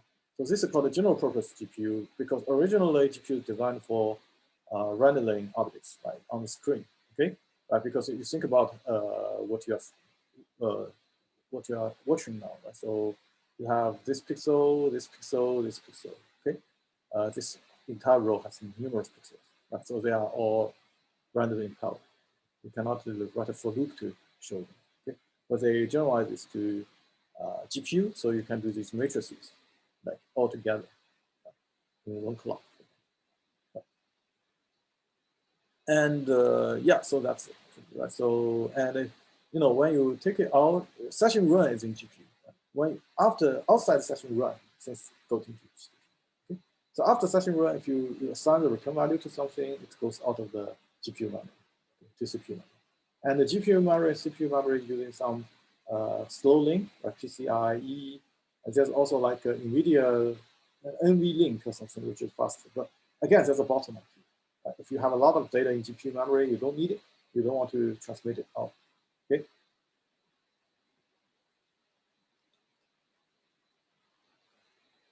Okay, so I hope I answered the question. Right. So now, if you, for example, you run this, right? As we said, there will be no loss decreasing or something. Okay. The loss will always be some value that is initial value. The loss will always, let's say initially you have some loss, right? It will not decrease to 0. The reason is very simple, right? So now you have 3 logic. One is all the way to loss, right? And you also have loss to the gradient, right? Let's say gradient. And then you also wanted the gradient and the W to be updated, right? You have a third update, okay? Maybe update, okay? Now you only need loss, right? So if you say here, I only need loss, I will only, let me see what that is. I will only go this link, right? I will not do the others. Apparently, this update link will not be done, right? So my weights stay the same. These are all the same weights. Okay? So the loss will be remain the same. Okay? So we really want to driven this update, right? In order to do that, so when you update, of course, you will driven this all the way to. Okay? In order to do that, again, you have to put these things besides the loss, right? And this will return you 3 values. These 2 are the values, but this basically that's meaningless, right? All we want to do is don't transmit these things, but you transmit out again, right? Okay. So fortunately, yeah, this is CPU GPU. Fortunately, TensorFlow provides another function called TF group. Right? So here, these things right now stay in GPU memory. Right? If you don't need it, you say, this is saying, hey, I only care about the first one. Right? The others I don't care. And you don't care about them, so but it will be transmitted out. It's just that you don't care about it. You don't take it into some variable. Okay, so it will still be transmitted out. But this transmission out is update. Right? What is update? Update is a dummy. Right? Basically, I say, hey, I want to do the W update. Right? But if you group these 2 into together, it will return, this operation will return variable. But this variable returns something garbage. Right? It's not of size like this. Right? It's just a return 1 value, which is garbage. Okay, right? This operation group will drive the computation over to update the weight, but it will not return the weight. It will return some small dummy value, okay, which you don't care. So you just put it here. Right? So this addresses all the problem. Now that update is here, of course you need to update the new WW, and they will run these, and they will run these updates. Okay, and these grads will driven the gradient. Right? All these will be running properly. Right? So that's basically the idea. And usually when we run, if you want to track the loss, you will have an empty, right? And each step you get the loss value, you append to it. Okay, and then finally you can get the list and print. You will see something. Right? Any questions?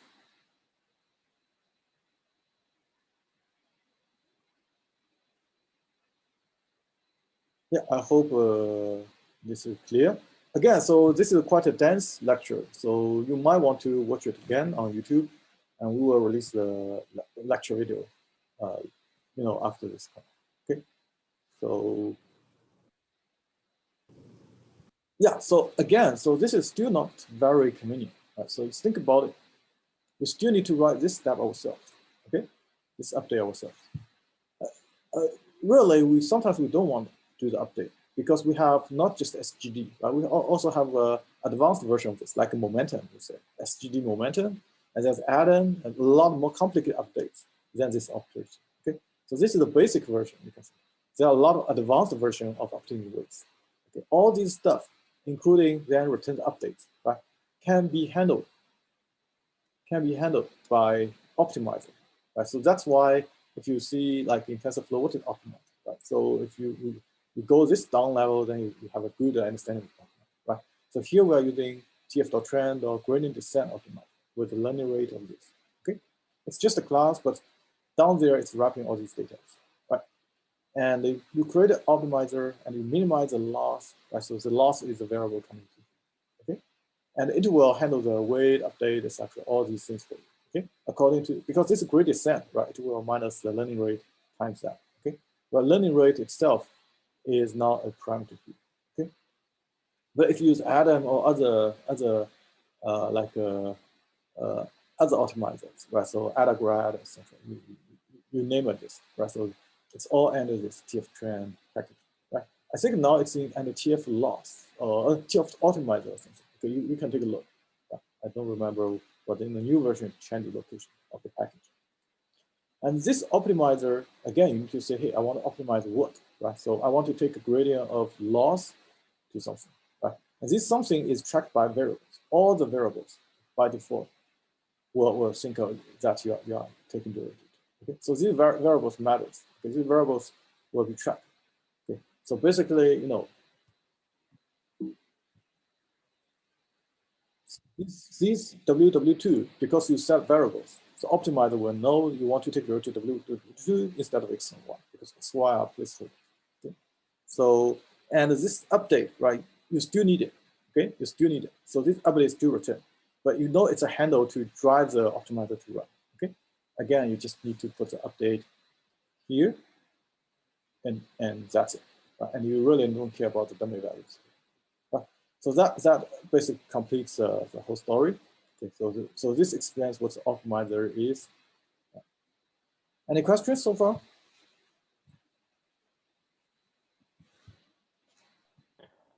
So if we're using the optimizer, the value is decreased after every iteration. Mm-hmm. Yeah, optimizer decrease is by gradient descent, right? So we take the gradient step. The optimizer is just implementing the gradient, how to update. No, and my question is that it's not a one-time thing. It does after every iteration, or oh yeah. So this will be handled, right? So this every iteration is handled by you. You call this session run 50 times, and you do this 50 times.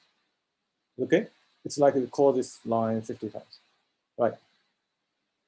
Because this is a computational graph. Keep in mind. Okay, this is just a computational graph where you have a looped upload width, right?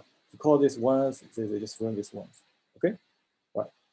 And it will do the W1 minus the gradient W1, right? Okay, it will do this 50 times. Okay, it's just like if you think about the previous line, right? This operation will be run 50 times. Okay, W1 equal to W1 minus. Okay, do you answer your question? So the optimization is done 50 times as well? Yeah, so okay. Keep in mind, this is part of the computational graph, right, we talked about, okay? I think we'll go back to a previous slide where yeah, we are building this computational graph, okay? Right, now this is the W minus equal to gradient W2 minus equal to this. This is just one step of the computational graph. When you run session, right, it will just go through this once, okay? Is this clear? Yes, thank you. You're welcome. Yeah. Just recap where we are. Okay, so if you do the optimizer and the optimizer driven the update, right, and the optimizer knows that these two are variables, so we will run W2 minus equal to gradient W2, right? 50 times. Each time we run this. Right. So if initially assume that gradient is always -1. Right? Initially you have 10. Next round is 9 W2. Right? 8, 7, all the way. Okay, something like this. Right. Okay, let's continue. And again, this is just a gradient descent. Right? So for different, optimizers, they have different update functions. This is the basic gradient descent version. Usually we will use add-on these days. Right? So, okay. Yeah. And at least they're using some momentum version of the gradient descent. Okay, that could be better. And so again, another thing that we don't like is this, right? So we need to write these things ourselves, right? Compute the loss basically, right? So this is the mean square error for the two Y matrices, right? But I don't like it, right? So can we just make it faster and simple? The answer is yes, right? So for common losses like cross entropy loss or mean square error loss, right? So these are all there in the TF losses. Okay. So all you need to say is, hey, I have a predictive matrices, which is here, right? I also have a, ground truth matrices, which I will put there, right? And for comparison purpose. Okay. Then you just call this function, it will give me the loss, right? So that's a lot easier. Right? You can put the loss down. Okay. Any questions? So this actually shows you how TensorFlow is actually implementing the loss and also implementing the optimizer. Right? But once you are familiar with those things, you probably will not go to the original method. Right? So you will just do this method. It's a lot easier. Like I think no one will ever use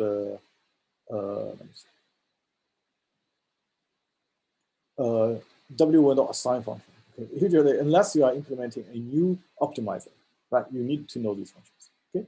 Otherwise, you probably will never touch them. Okay. just using an existing error function or using existing optimizer. Okay. Let me see.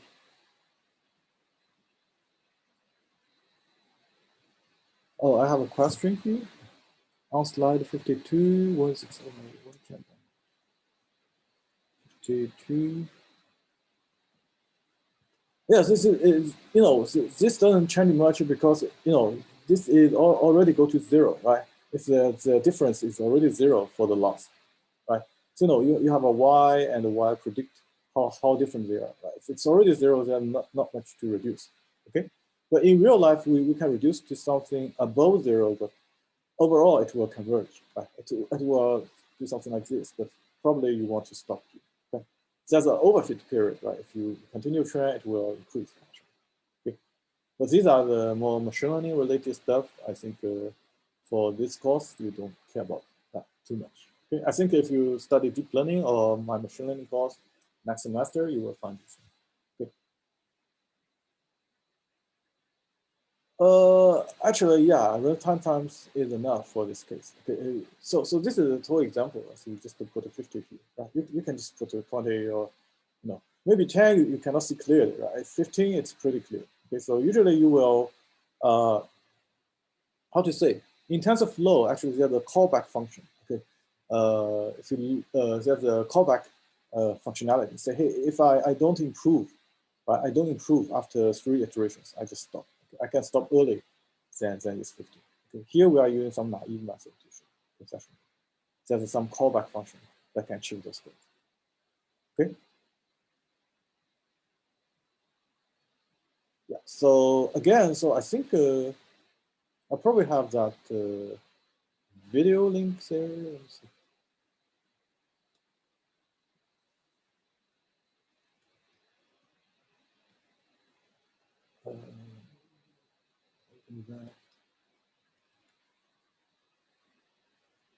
See that? There's the sale. I think there is some advertisement, but I think we can look at this. So kernel size is x of 0, stride is x of 2, and padding is x of 3. And that's all in the configuration of that tuple. Else, if the type is if type of x is a string, then we're gonna add an max pool 2D with a kernel size of 2 by 2 and a stride of freaking 2 by 2. And I guess we can also clean that up a little bit, and we just have to write 2 because it's going to be automatically expanded to 2 by 2. I think I moved the wrong window. Then, did I close everything here? No. I think, yeah, so this video is pretty good. So okay, then, let me stop the video. Else, if the type is a list, right? So this might be also be the tricky part. So, yeah. So basically, I think you can follow this person. They have very good PyTorch tutorial, and also, so TensorFlow. Okay. So they go through all the topics here. Okay. Ladies and gentlemen. So you can see there's a TensorFlow basics, and the TensorFlow has a visualization tool called TensorFlow. Okay, and there's also callbacks. I think. Let me see. Sorry. All right, guys. We'll be back I can't stop clicking. So if you have interest, you can just watch these videos. I think maybe half an hour each on average. Right. So some could be very big. Okay, Tensor basics. So you want a systematic understanding, right? Like callbacks, etc. Because these are something that you can refer to for TensorFlow 2.0. Okay? Let me send this link over so that you guys can. If you have interest, you can just watch these. Okay, but again, we are using TensorFlow 1.0. Okay, so it's a little bit different. Okay, it's lower level. But again, if you want to do deep learning, definitely learn a TensorFlow PyTorch library before you move deeper. Okay, that's very important. Okay, let's continue.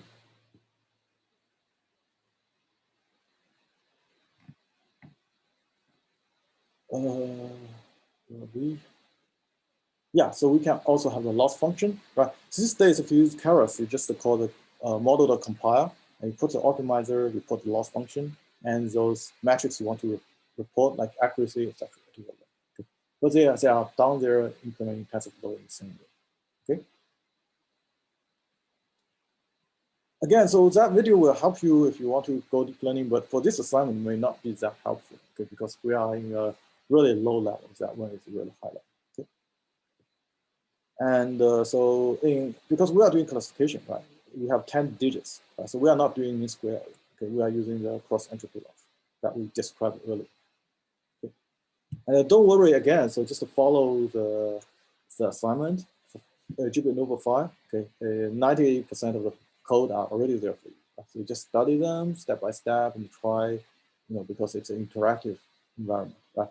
And then you may have to complete 10% of the code. Okay, so it's not so terrifying because you have the flow there. Again, so maybe sometimes we don't want to use a random initializer like before. So, for example, if you look at here, we need to say random normal. Random normal is not good. Actually, if you use layers these days, there's always a Xavier initialization, okay, or He initialization for ReLU. Okay, these initializers are saying that, hey, if you do a deep learning model, we have many layers. Each layer, if you use random normal to initialize, it will not train properly. Okay, there's a so-called vanishing gradient problem. Okay, you need to use a particular kind of weight initialization function called a kernel initializer. Okay, so here this is using He initializer here, right? And then you can stack deeper. For this problem, there will be no difference. But if you have 100 layers, that's a big deal. Okay, and yeah, so if you can also use layers. Right? So you can say, hey, my kernel initializer want to use this object, this new initializer, right? So this is because we are using ReLU, right? So these days, actually, the initializer by default. Let me see. Let me pull a window here. For example, let's look at the TF layer dense. Right? So TF dense. Okay. So now we are looking at the TensorFlow 2 version 2. We are in Paris. Okay. So but its idea is similar. Okay? If you have a kernel initializer, we are using the Xavier initializer, broader uniform. Okay. So this is a paper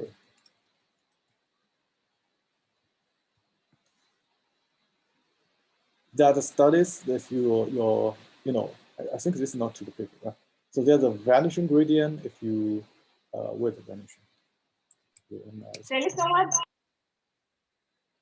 Someone is speaking. So there will be a gradient or will be vanishing, exploding, right? Because you have so many layers, each gradient, if it's less than 1, 100 layers basically goes to 0. Okay. So in order to overcome this problem, so you can initialize the weights in a different manner than just random normal. Okay. Random normal means you take a normal distribution set at 0 with a small standard deviation, right? But that's actually, because you do gradient descent, you can start from any node, right? But actually close to the 0 is actually a safe one because the loss function is non-convex, if you understand what it means. Okay, so usually people start from very close to 0, but with some randomness. Okay, but if people show that this cannot train if you stack deeper. Let me see. I think we should look at the paper. I think there will be some. Yeah. So basically, this is a He initialization. He initialization is even better. So you can see the error goes down, but if you use the Xavier initialization, error doesn't go down. Right? So there's also some tricks if your model is deep. Okay, you wanna initialize W in a more meaningful way. Okay, and a question is where's W? Right? So if you look at the previous one, we still have W1, W2, which are variables, right? So what is the variable go? Okay, so here they are using TF.mass functions. Okay, this is very low level package. If you look at here, we are using TF.layers. Okay, so layers itself wraps, for example, this layer wraps W1. So internally, it maintains a variable W1, but it doesn't even need you to care about it. Okay, and we do the ReLU. You just say, hey, in the output, you give me a ReLU. Okay, and using the flow initialization to initialize. Okay? And you just say, hey, my input is X, right? And I don't care about the input dimension, whether it's d-dimensional or we have n rows, because it's automatically derived. Okay, I just need to tell, hey, the output is h dimensions, right? Okay. And then the next, I also just care about output, because if your output is h, the input to the next layer is h. It can automatically be derived. Okay, so this layer is the same. Right? It's a step that you don't need to redo in the second layer. Okay, and you will get another dense layer. There's a W2 hidden there, so variable. And TensorFlow will manage that for you. Okay, the optimizer will know there are two variables. Basically, there will be a variable table down there when you call this. But if you call some dense layer and you then delete it and call again, so there will be a lot of wasted variables. Okay?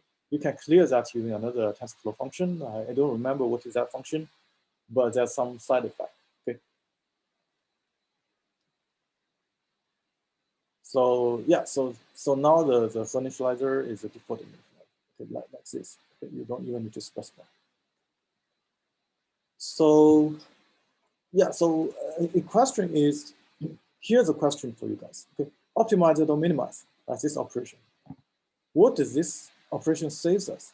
What's the effort that it saves? Who can answer my question?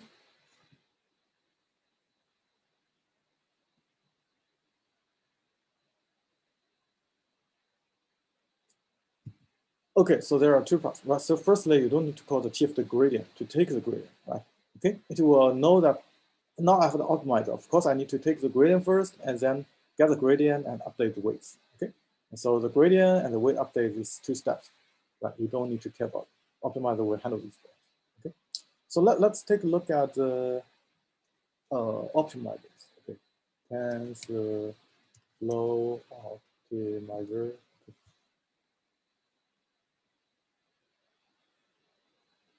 So there's a bunch of optimizers, okay? SGD is what we are using. Okay, this is the basic optimizer. We also have Adam and other things. What are the differences? So you can look at the deep learning optimizer. Okay, I think we can look at some postings. Okay, so these are the different kind of optimizers, and I think the gradient descent, stochastic gradient descent, is the simplest one. Right? So you can see that with this kind of update. Okay? This is the basic update. Okay, just doing this. Right? But there's because the target function not convex, there's a lot of different ways to let you go to the lowest point. Okay, so people find that the SGD itself is not the best. Right? So we have the momentum as we described. You know, your speed will accumulate if you're going down, even though it's flat, you have some momentum there, right? You will pull you up a little bit, okay? And you are just to put this to that, okay? The gradient will accumulate. Right? So this is called a momentum, and there are other combination of these things. Okay, so you know, basically the update operation for the weights will be different. Okay. But there are research for that, and you don't care, right? So you just know there are a lot of optimizer, which one works probably good, you take that, right? So usually the safe one is Adam, okay? There's a lot of papers published there. So Adam is the safest, okay? You can see some momentum here, right? But there's some other thing handled, okay? So it's like more than just a momentum, okay? And Adam can be the default one that you try out. Right. Any questions?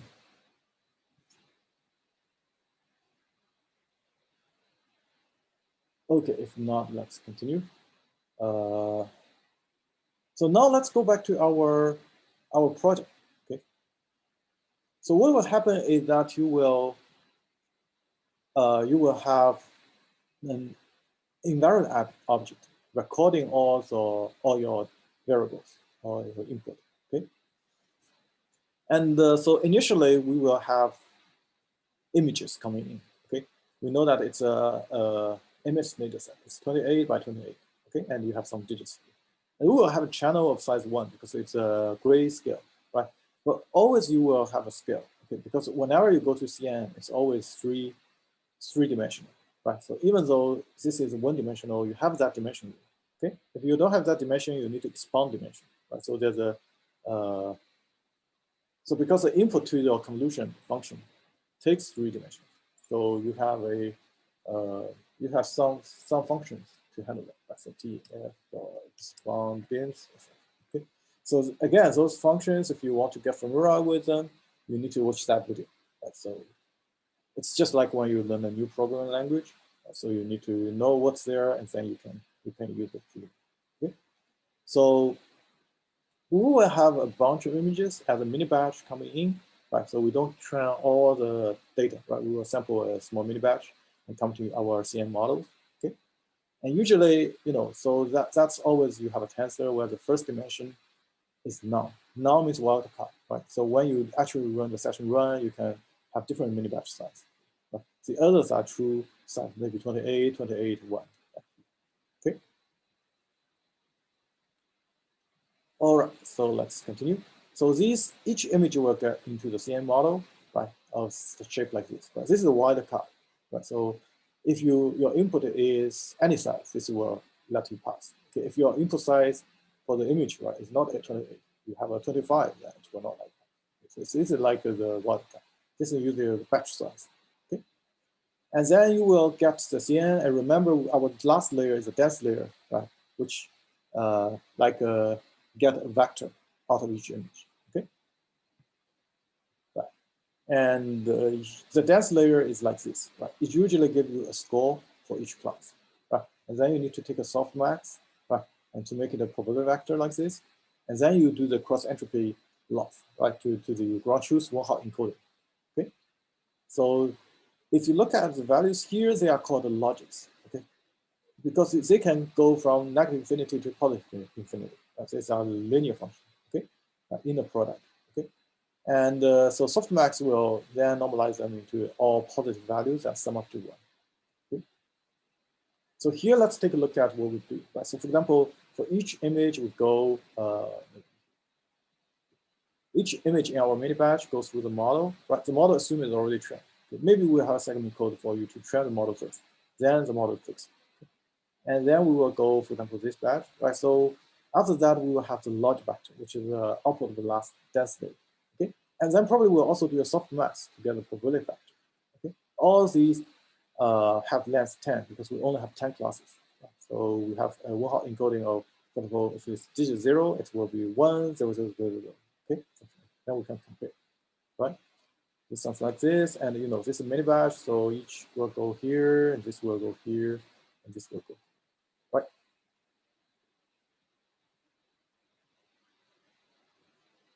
This part is relevant to our project, how to program. Okay, so that's kind of important. Right. So now you have true label what you want to encode. Right. For example, this is if it's a digit of 0, you have 1, 0, 0, 0. Right. If it's digit 1, then you have 0, 1, 0. Right. You have digit 9, it will be something.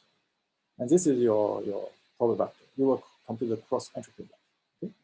And remember, we have the mini batch. Right. We will compute the average, reduce mean. Right. If you know. And we will have average loss.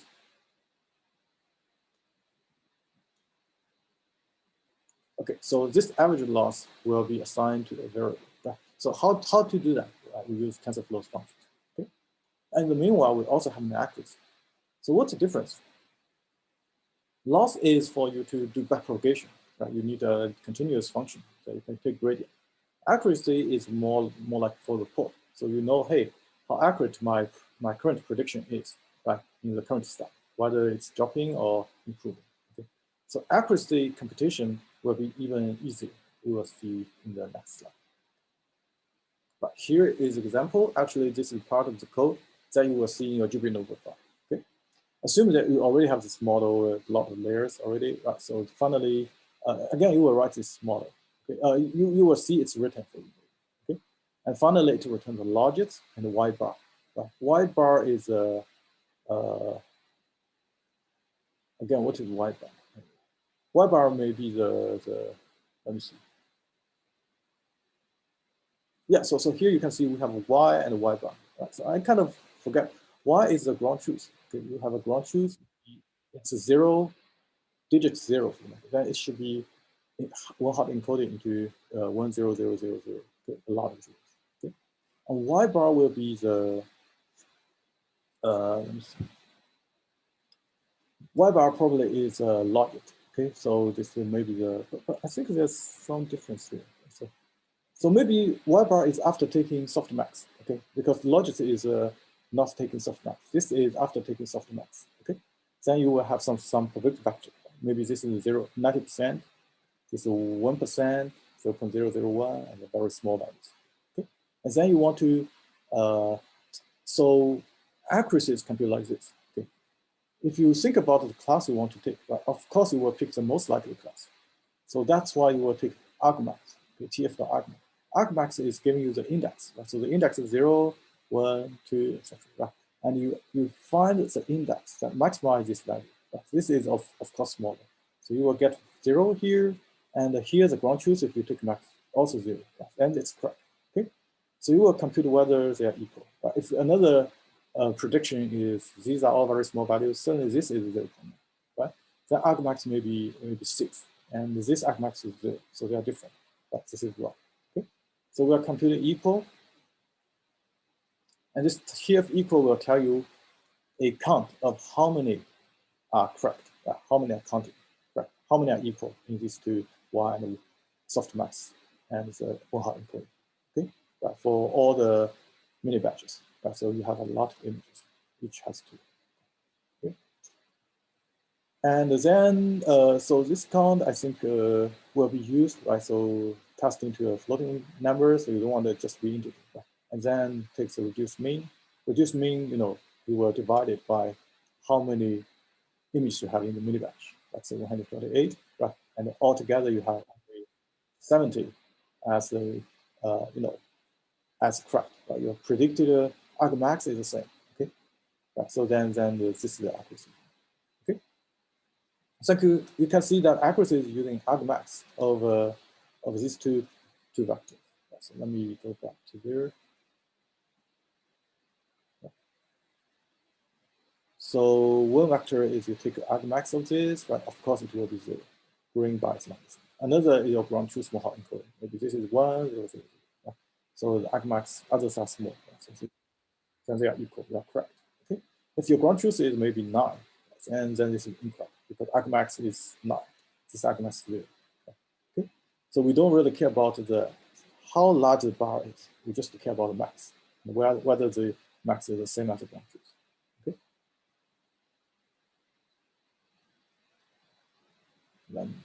Yeah, the loss is a little bit different, right? The loss is really just take the softmax cross create loss digits, right? Remember we have previously a mean square error, right? So for the classification we have the percentage, right? So, and then again we take the mean over the mini batch because this will be an array of all the mini batches, right? You take the average, okay? And this invariant loss will be going to your Adam optimizer. Adam, as I said, it's SGD advanced version, okay, and it's a safe one you can choose by default.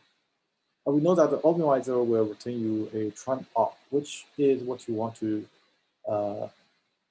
put in your session diagram, right? Because this will trigger all the computations, right? Including the weight update, right? And so for training, of course, the train.op should be here, right? So you will see that in your assignment. And so you should feed X, right? So because X is a part of the input. But you also need to feed Y, right? Because you want to compute these things.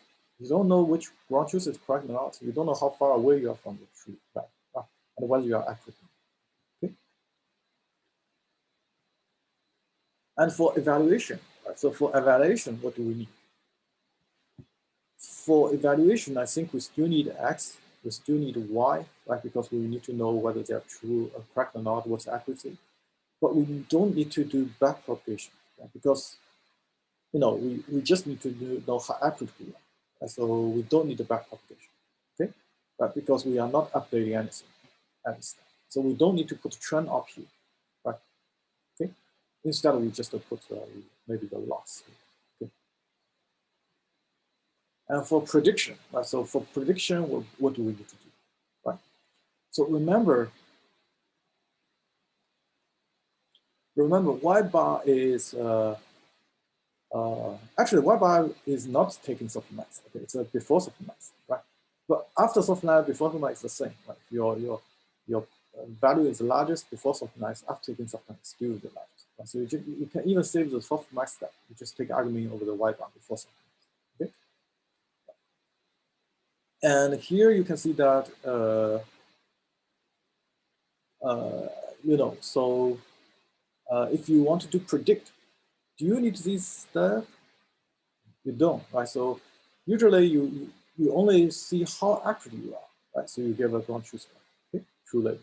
When you do predict, you don't even know what's the ground truth. You just wanted to do prediction so that it gives you a recommendation. And so these y's no longer be there, okay? You only need to feed x. So let me see.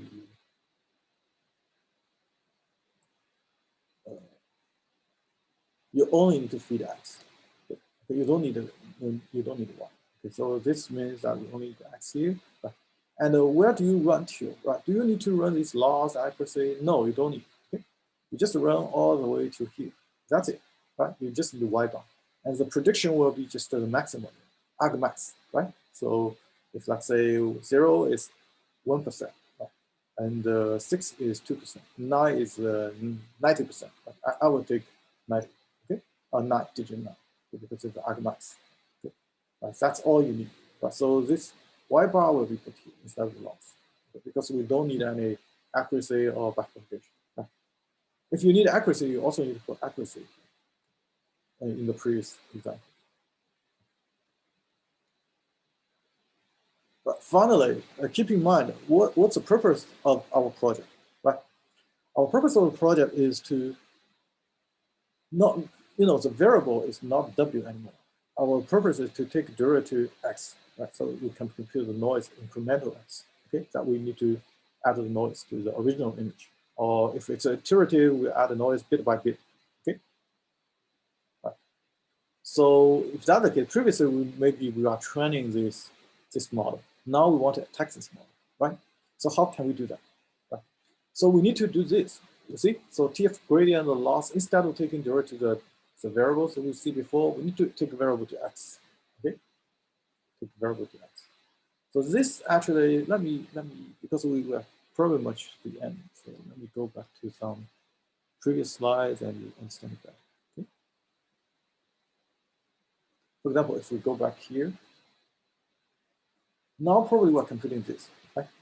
We're computing X, okay? So we need to take gradient to X within the loss function. We don't care about the model parameter, which should be fixed by now, okay? We don't update that gradient. Okay? And so, all the attacking models do need the gradient over X, okay? Maybe over X of the previous step, right? It's added, okay? Adversarial. But we need to have that step. Okay? So what we just show is that first we need to take the gradient of X, right? And then we have a function, like for different attack method, it's a different function wrapped around it. Okay, so that's what we have here. So that means that we also need to have a function wrapped around it is another kind of computational block. Okay, so let's take a look.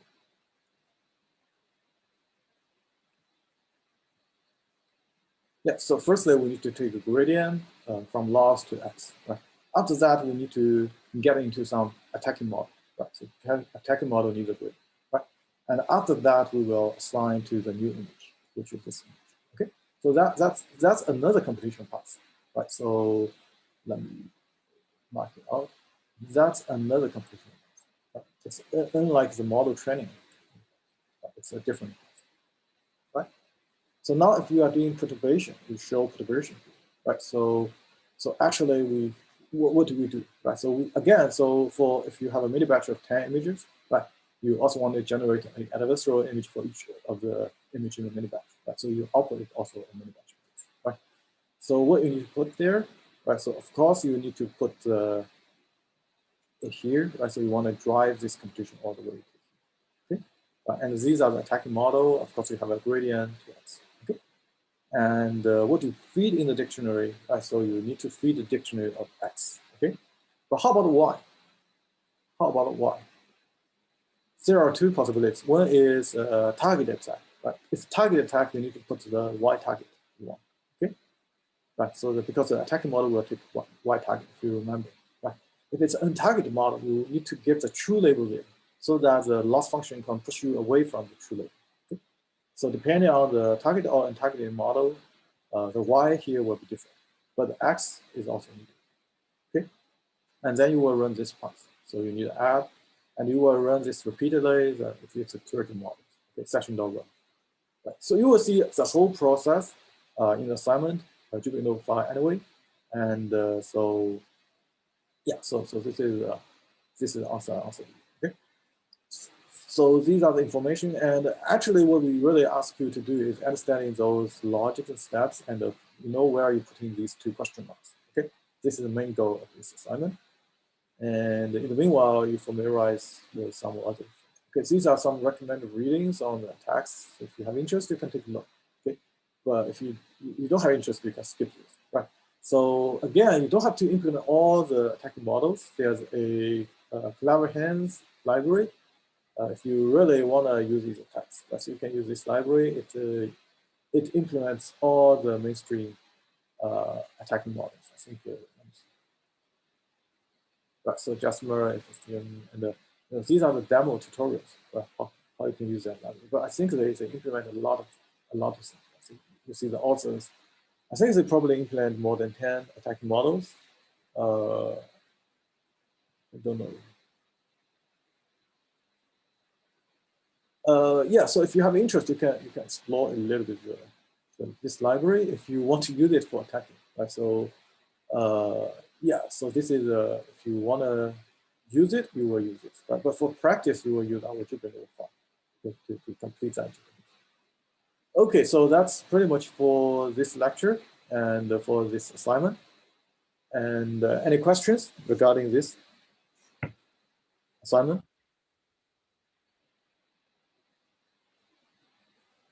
Yeah, I know that it's pretty dense, right? So I will upload the video, and the tiers will also be there in the office hours to help you. Okay, and we have 2 weeks to finish, right, by next weekend. Okay, and I would recommend you to begin early. This time, I know that some students kind of do that at the last moment and then find it's too packed, right? So it will take a few days, like 2 to 3 days, even if you are familiar with Python programming. Okay, so if you are not that familiar, prepare for at least 1 week. Right? So you should begin now, okay, or tomorrow. Right? Okay, so that's all for this course, for this class. Right, so I will stay here for 1 more minute in case anyone has questions. Otherwise, I will disconnect. And have a good night. Thank you. Thanks. Have a good one. Have a good one. Thank you. Thank you. Take care. Good night. Stay safe and healthy. Thank you. Have a good one. Yeah, if you have a question, feel free to ask now.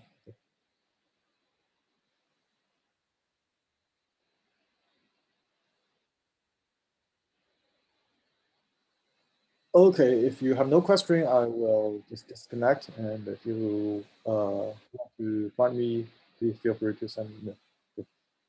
Bye.